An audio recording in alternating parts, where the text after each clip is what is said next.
Media మిత్రులందరికీ నా హృదయపూర్వక నమస్కారాలు. అలాగే నా తోటి కార్పొరేటర్ మెట్టుగూడ కార్పొరేటర్ సునీత గారికి కూడా నా హృదయపూర్వక నమస్కారాలు తెలియజేస్తున్నాను. నిన్న 12th ఆర్డినరీ మీటింగ్ ఏదైతే జిహెచ్ఎంసీ కౌన్సిల్లో జరిగిందో మీ అందరి సాక్షిగానే జరిగింది కౌన్సిల్ మీటింగ్ అనేది. ఇప్పుడు మేము ఒక్కటే ప్రశ్నించదలుచుకున్నాను, మేయర్గా ఆవిడ ఎలా ఆ సీట్లో కూర్చుంది అనేది ఆవిడ మర్చిపోయి ఒక డిక్టేటర్ లాగా ప్రవర్తించడం స్టార్ట్ చేశారు. అంటే మేయర్ పదవిని ఏదో ఒక రాణిలాగా, ఒక సింహాసనం మీద కూర్చున్న రాణిలాగా ఆవిడ ప్రవర్తన ఉంది. మీరు గమనించినట్టయితే బీజేపీ కార్పొరేటర్లు కానీ ఎంఐఎం కార్పొరేటర్లు కానీ ప్రతి ఒక్కళ్ళు కూడా బయటకు వచ్చి ఇదే చెప్పడం జరిగింది. మరి ఆవిడ ఎందుకు అలా బిహేవ్ చేస్తున్నారు అనేది కూడా మాకు అర్థం కావట్లేదు. ఎంత దురుసు ప్రవర్తన అంటే ఆవిడ మర్చిపోయిన విషయం ఏంటంటే ఆవిడ కూడా మా తోటి కార్పొరేటర్లుగా గెలిచాకనే ఆవిడకి మేమందరం ఓట్లేసి, ముఖ్యంగా బీఆర్ఎస్ పార్టీ కారు గుర్తు మీదనే ఆవిడ గెలిచాక మా అందరి ఓటింగ్తో, అలాగే ఎక్స్ అఫిషియో మెంబర్స్ ఓటింగ్తో ఆవిడ పదవిలో కూర్చుందన్న విషయం మర్చిపోయి అహంకారంతో బిహేవ్ చేసి, అధికారం చేతిలో ఉంది కదా అని అహంకారంతో బిహేవ్ చేశారు. అది మేము తీవ్రంగా ఖండిస్తున్నాం. బీఆర్ఎస్ పార్టీ తరఫు నుంచి కార్పొరేటర్లందరం కూడా మేము తీవ్రంగా ఖండించడం జరుగుతుంది. ఎందుకంటే మాకు కేవలం జిహెచ్ఎంసీ కౌన్సిల్ మాత్రమే మాకు ఒక సభ, అదే ప్లేస్లో మేము ప్రజా సమస్యలపైన మాట్లాడాలన్నా, ప్రజల గురించి ఏదైతే జిహెచ్ఎంసీ లిమిట్స్లో ఏదైతే జరుగుతుందో, ఏదైతే 9,292 ఎకరాలు భూ కుంభకోణానికి ముఖ్యమంత్రి రేవంత్ రెడ్డి గారు ప్రయత్నిస్తున్నారో దాని గురించి మాట్లాడడానికి మాకు ఎందుకంటే జిహెచ్ఎంసీ లిమిట్స్లో ఉన్న ల్యాండ్స్ కాబట్టి డెఫినెట్గా జిహెచ్ఎంసీకి సంబంధించిన ల్యాండ్స్ మన కోసం మనం అడుగుదాం. ఏదైతే జిహెచ్ఎంసీ లిమిట్స్లో మాకు కావాల్సిన పార్కులు కానీ, రేపు భావితరాలకి కావాల్సిన ప్లే గ్రౌండ్స్ కానీ, గ్రేవ్ యార్డ్స్ కానీ, మౌలిక సదుపాయాలు లేని పరిస్థితుల్లో హైదరాబాద్ సిటీ తయారవుతూ ఉంది. కాబట్టి హైదరాబాద్ సిటీ ఎక్కడ చూసుకున్నా కూడా రియల్ ఎస్టేట్తోనే ముందుకెళ్ళిపోతూ ఉంది. కానీ మౌలిక సదుపాయాలు కూడా మనం కల్పించలేని పరిస్థితిలో ఉన్నాం. మీకు మొన్నే చూసుకుని ఉంటే జూబ్లీహిల్స్ బై ఎలక్షన్లో మాకు ఒక కబ్రస్థాన్ కావాల్సి ఉంది. అది ఎంత బర్నింగ్ ఇష్యూగా అయ్యిందో స్టేట్ మొత్తం కూడా చూడడం జరిగింది. అటువంటి వాటికి ఆ స్థలాలు ఉపయోగించమని చెప్పి మేము అడుగుదామన్న ఉద్దేశంతో మేము మేయర్ గారిని రిక్వెస్ట్ చేయడం జరిగింది. ఎక్స్ అఫిషియో మెంబర్స్ అని కూడా చూడకుండా మాజీ మంత్రి తలసాని శ్రీనివాస్ యాదవ్ గారు మాట్లాడుతుంటే ఆయన మైక్ కట్ చేసింది. అలాగే ఎల్బీ నగర్ ఎమ్మెల్యే సుధీర్ రెడ్డి గారు మాట్లాడదాం అనుకుంటే మాకు అర్థమైపోయింది, మేము నాలెడ్జ్ ఉంది, నాకు ఏం నాలెడ్జ్ ఉంది, నీకు ఏం నాలెడ్జ్ ఉంది అని మేయర్ పదవిలో కూర్చున్నారు. ఆవిడ కింద ఒక ఓఎస్డీ ఉన్నారు, ఒక 4 పిఏలు ఉన్నారు. ఆవిడ రాసిచ్చిన స్క్రిప్టే సరిగ్గా చదవలేరు, రాసిచ్చిందే సరిగ్గా ఆవిడ మాట్లాడలేని పరిస్థితుల్లో ఆవిడ ఉంటారు. అట్లాంటిది ఏం నాలెడ్జ్ ఉందని చెప్పి మాకు అంత నాలెడ్జ్ ఉంది అని ఎక్స్ అఫిషియో మెంబర్స్నే ఆవిడ మాట్లాడే స్థాయికి వెళ్ళిందంటే మరి ఏంటో మరి మాకు అర్థం కావట్లేదు. చాలా మాకు ఇది ఎజెండాలో లేదు అంటది.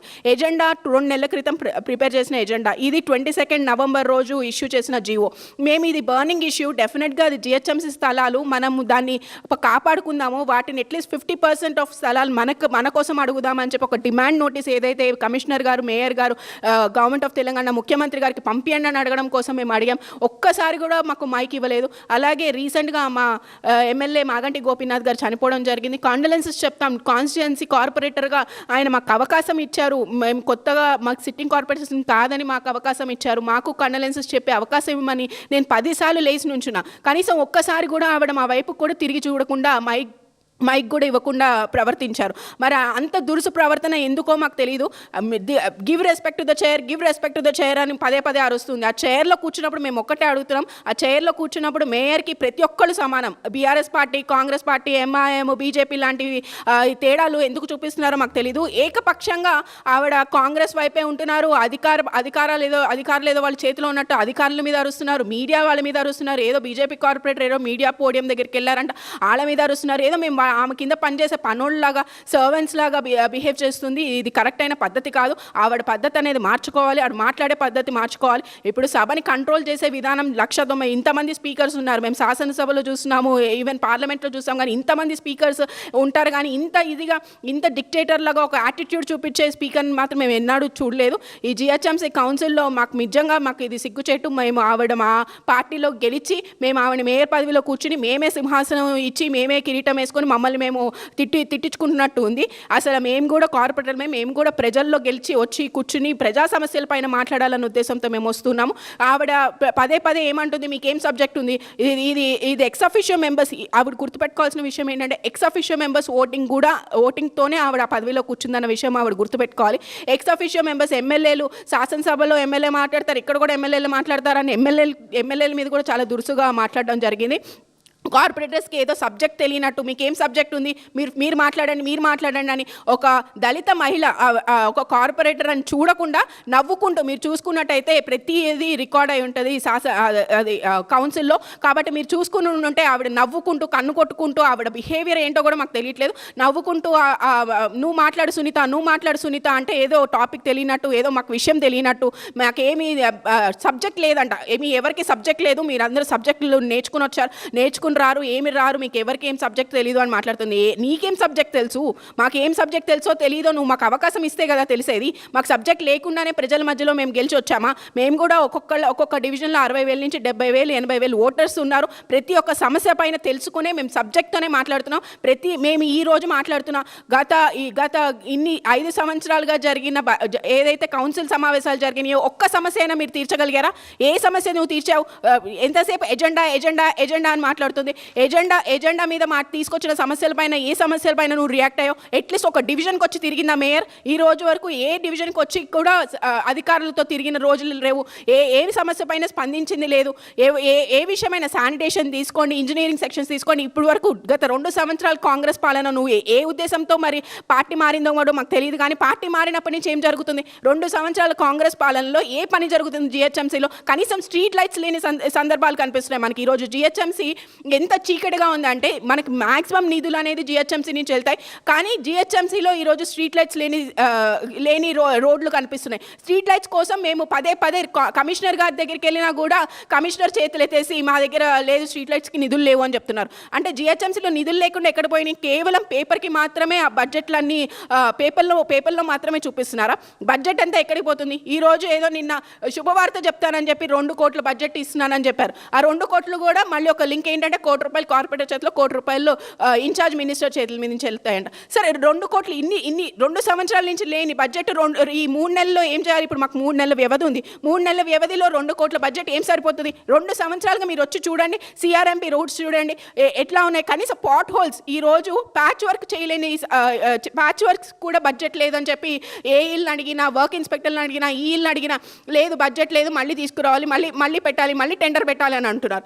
అసలు స్ట్రీట్ లైట్స్ అడిగితే స్ట్రీట్ లైట్స్కి బడ్జెట్ లేదు, పాట్ హోల్స్ కనీసం ప్యాచ్ వర్క్స్, కొత్త రోడ్లు దేవుడు ఎరగండి, కనీసం పాట్ హోల్స్ కూడా బడ్జెట్ లేదని చెప్తున్నారు. కనీసం పార్క్స్ రెనోవేషన్స్ ఇస్తుంటే డిపార్ట్మెంట్లు మారిపోతాయి. డిపార్ట్మెంట్ అంతకుముందు సివిల్ వర్క్స్ అన్నీ కూడా సివిల్ ఇంజనీర్స్ చేశారు, ఈరోజు ఇప్పుడు పార్క్స్ అన్నీ కూడా యూబీడీ చేస్తుంది అని చెప్తున్నారు. అలానే మీరు చూసుకుని ఉంటే షేర్లింగంపల్లి జోనల్ కమిషనర్స్ ఇప్పుడు వరకు గత 2 సంవత్సరాలుగా 4 జోనల్ కమిషనర్స్ మారారు. డీసీలు మారిపోతున్నారు. ఎందుకు మారుతున్నారు?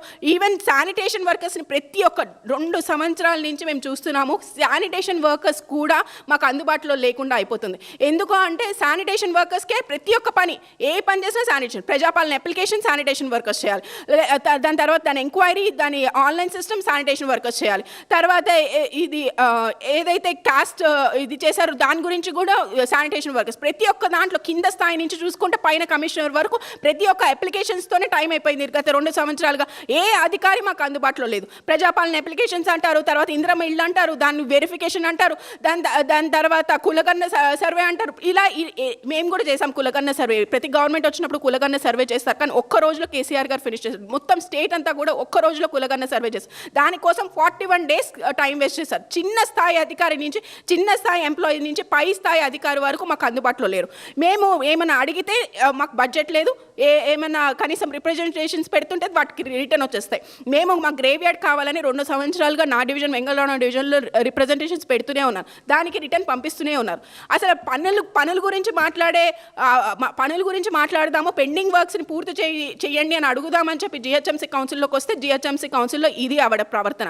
మేము మేయర్ గారిని రిక్వెస్ట్ చేసేది ఒక్కటే, దయచేసి మీరు అందరినీ సమానంగా చూడండి. ప్రతి ఒక్క కార్పొరేటర్ సమానమే. మేము కూడా ప్రజల్లో గెలిచే వచ్చాం, మాకు కూడా అన్ని సబ్జెక్టులు తెలుసు. ఆవిడ ఒక్కదానికి మీ ఒక్కరికే సబ్జెక్ట్ తెలుసు అని మీరు అనుకోకండి, ప్రతి ఒక్క కార్పొరేటర్కి సబ్జెక్ట్ తెలుసు. అలాగే ఈ అవహేళన ఏదైతే చేస్తున్నారో, అందరి ముందు నవ్వడాలు, లేకపోతే ఇలా కొంచెం డిఫరెంట్ యాటిట్యూడ్ బిహేవియర్ చూపిస్తున్నారో అది కొంచెం తగ్గించుకుంటే బాగుంటుంది. మీరేం డిక్టేటర్ కాదు, మీరు కూడా మాతో పాటు తోటి కార్పొరేటర్ అని చెప్పి మీరు మర్చిపోవద్దని ఈ సందర్భంగా ఆవిడకి మరోసారి గుర్తు చేస్తూ, దయచేసి ఏదైతే ఉందో రాబోయే కౌన్సిల్ సమావేశం ఏదైతే పెట్టాలన్నారో ఆవిడ జనవరిలో పెడతా అన్నారు, కనీసం అప్పటికైనా ఈ నెల రోజులైనా కనీసం అందరికీ అవైలబుల్లో ఉండి అన్ని సమస్యలు ఏవైతే ఉన్నాయో తెలుసుకోమని చెప్పి మేము రిక్వెస్ట్ చేస్తున్నాం.